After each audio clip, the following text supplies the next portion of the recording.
Hi, my name is Joyce Teng. I'm a professor of dermatology and pediatrics at Stanford University. I'm also the medical director of Vascular Anomaly Clinic, a multidisciplinary clinic at Stanford Children's Health that was established nearly 2 decades ago.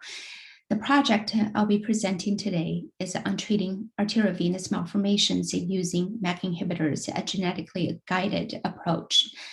AVM is a progressive, life-altering, complex medical disorder, usually present at birth, early childhood, and as being quiescent. However, progression usually occurs 80 to 90% of the time during early childhood. As evident by the overgrowth here demonstrated. As the disease progresses due to rapid blood shunting from the malformation, it leads to tissue ischemia, necrosis, oftentimes associated with pain, life-threatening bleeding, infection, functional impairment. Of course, disfigurement at end stage, it can be associated with a cardiac failure due to decompensation as well. This is the clinical staging system we oftentimes use to guide our medical management. Currently in the US, there are over 30,000 individuals affected by this disorder. It truly takes a village to take care of the children with complex AVM. At Stanford, we have physicians from more than 10 disciplines meet every other week to discuss these complex cases.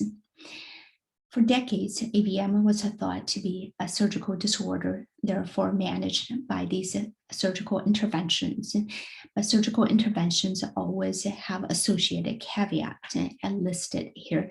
Despite all that, recurrence is quite common. For instance, scleral therapy or embolization alone oftentimes can associate with recurrence as high as 90%.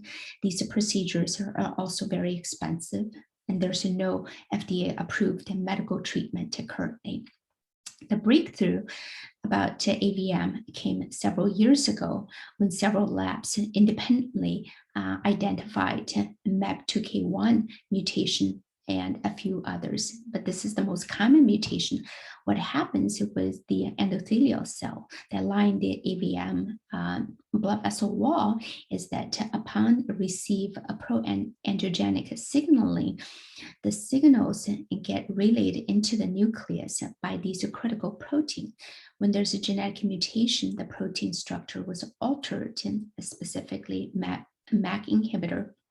Therefore, the signal gets amplified and lead to uncontrolled cell proliferation, disorganized vascular formation, as shown by the nidus here on radio imaging, and it correlates with clinical presentation as well. So intuitively, if we block this signal here, we can reverse the clinical sequelae potentially. So what we're looking for is a MEK inhibitor. Trametinib is currently FDA approved for metastatic melanoma and several other pediatric tumor. Upon the genetic discovery, we thought we can perhaps repurpose this drug for complex AVM patient to shorten the drug development process. This is our proof concept case from 2 years ago, showing that that was published in JAMA, showing an 11-year-old with a large AVM over the scapular area that was treated with sirolimus, an specific anti-angiogenic agent. We monitored the patient closely with MR and 3D volumetric analysis. Despite the treatment, the disease progressed. We obtained tissue to confirm the patient indeed has MEP2K1 mutation. The therapy was switched to trametinib, and we saw significant response very rapidly thereafter.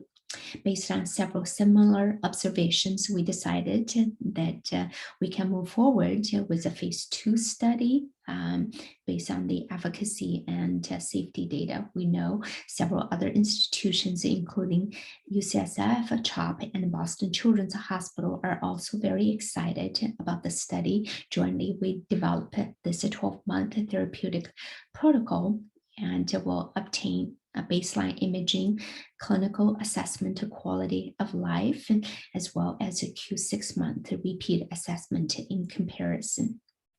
This is our overview clinical program from beginning to hopefully more advanced trial stage later.